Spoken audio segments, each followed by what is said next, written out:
excited you decided to join me along this journey, or maybe you're just watching this video, which is actually my first one, so I'm really excited about this video.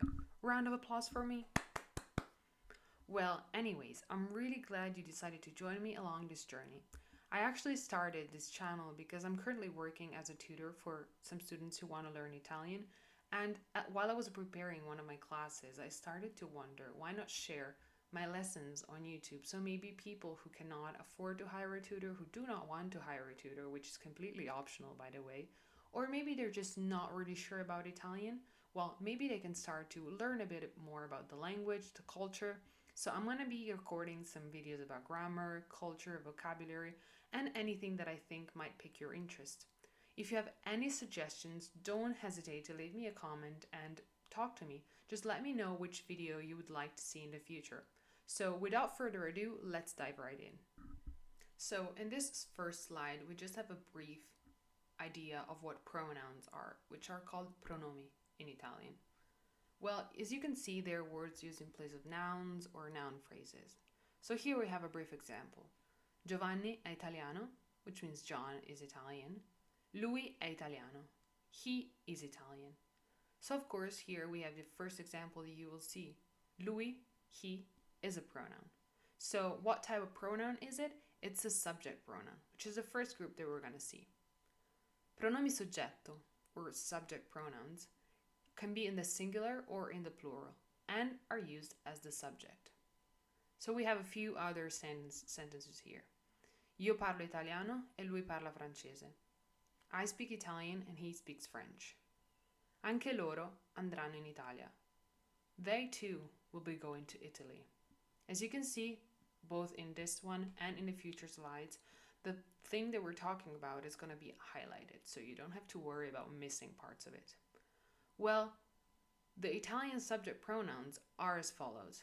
I made this very quick table so you can see it. It's divided in singular, plural. So the first person is I in English, io in Italian.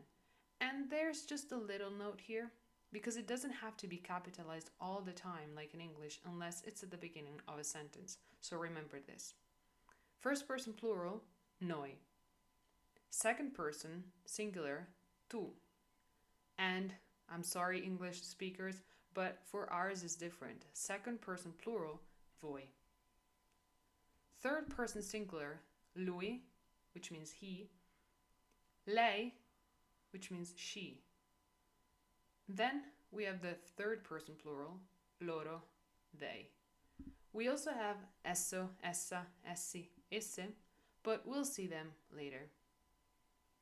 Lei, as you can see here, I've made a whole slide for it, is a very important pronoun in Italian. Why is it so important? Because it's used as the polite form of you. If you go to a shop, a restaurant, or an office, and if you speak to someone older, you don't refer to them as tu, but as lei, regardless of gender. So you're going to be referring to this person with lei regardless if he's male or female. In writing, the polite forms lei, loro are capitalized in order to distinguish them from lei, meaning she, and loro, meaning they. But this is not obligatory. In the plural, it is now common to use voi as the plural. This is also why I've highlighted in red loro. Loro is restricted to very formal situations. So you're probably never gonna see it used as the second person plural formal. Remember that since you're using the third person singular, you also have to conjugate it as such. So don't go around and conjugating it as if it's the second person. Let's see some examples. Buongiorno, come sta? Io tutto bene, lei. Good morning, how are you? I'm fine, and you? As you can see here, I've underlined sta. Because since lei is the subject, it's the third person singular, so you're not going to say come stai. You're going to say come sta, because you need to conjugate it as the third person singular. Let's see another example. Signor Rossini, è proprio lei? Mr. Rossini, is it really you? just take a moment and maybe pause on this slide in order to read and really understand this, because this is really important. And this lei is going to be very useful when you speak Italian. Loro, not so much. This is also why I've highlighted it or written it in red. But lei is incredibly important and you're going to hear it everywhere. Let's move on. If you remember before, I said that I would leave some of the pronouns for later. Well, here we are. It as a pronoun is not usually stated in Italian. So let's see some example. È vero? It is true. Sembra che sia vero? It appears to be true. As you can see, there's no pronoun in the sentence in Italian. However, if this subject is required, because maybe it's confusing or some other reason, then the followings can be used. Esso is the masculine singular, essi is the masculine plural, essa is the feminine singular, and esse feminine plural.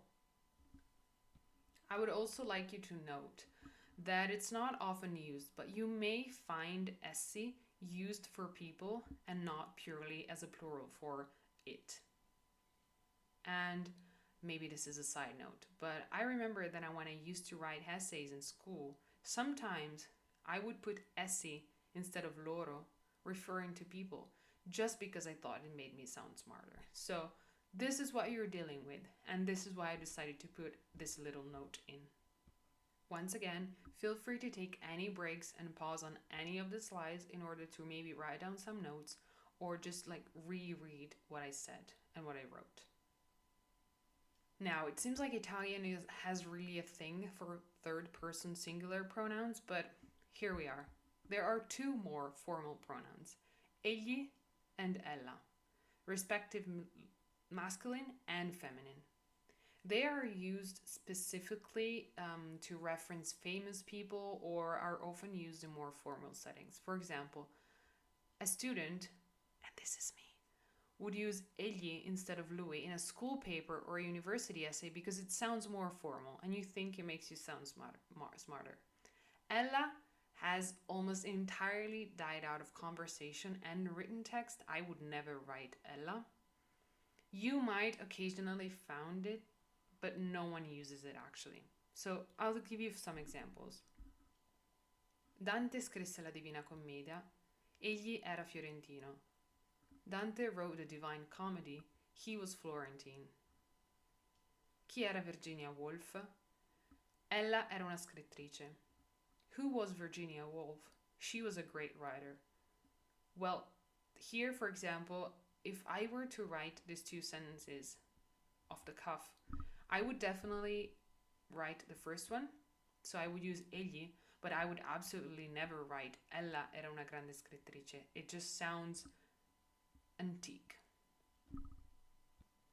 Now, let's take a breather and let's just go through some of the last bits of information that you need to know.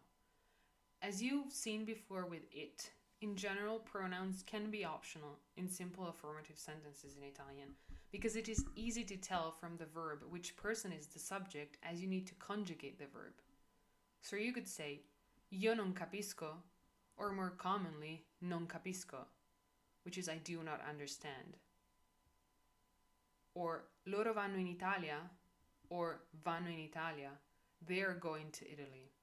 There's no need here for a pronoun because you clearly understand who the verb is referring to. However, they must be used for emphasis to avoid ambiguity or if more than one subject pronoun is required. So here we have some more examples. Devi parlare tu, non io. You have to speak, not I. Non è possibile che l'abbiano fatto loro. It's not possible that they did it. Mentre lui guarda la TV, lei ascolta la radio. While he watches TV, she listens to the radio. Lui e io vogliamo che tu dica la verità.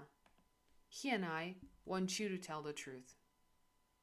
In all of these examples, you can see that it would be much more ambiguous or you need it for emphasis like the first example. So you need to use pronouns and they cannot be omitted. So since now we've finished seeing the grammar for subject pronouns, I have a few exercises for you. In the description box, you will see 2 Google documents. I've linked them in the description box, as I said, and you can take your time, pause the video, or maybe do them after, or review the video, whatever you have to do. You can take your time and you can find exercise 1 and exercise 2 for subject pronouns. So if you want to pause. I will see you back once you're done. Before we move on to object pronouns, I hope you've done your homework. You know that I know if you did or did not.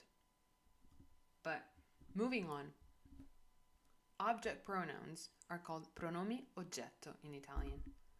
Object pronouns are used as objects of verbs and other structures. Their main use is to replace direct or indirect objects. Italian object pronouns generally come right before the verb. So let's see them. They are as follows, and as before, I've created a handy-dandy table for you, which should be very clear. So I've divided them between direct and indirect. So first singular direct, me. Indirect, me. Second singular direct, ti.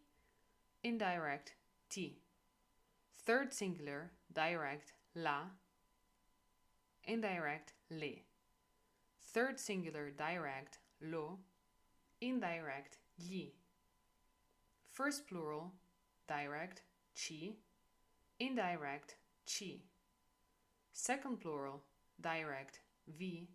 Indirect, vi.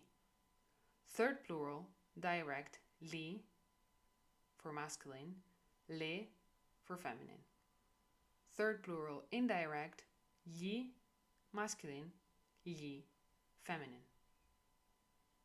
For example, let's see these 2 sentences.